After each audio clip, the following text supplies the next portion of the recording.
Welcome to Low Budget Tech Tips. Today we'll be showing you how to identify the motherboard inside of the Ender 3 V2.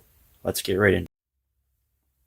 To start, you want to get your hex wrench, and the first screw is located right here. After that, we flip over to the back. The next three screws you will need to get out are located here, here, and here.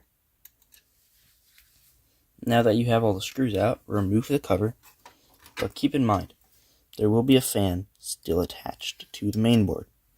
So I recommend just lay it up here semi-nicely and leave it attached so you don't have to take out the cord.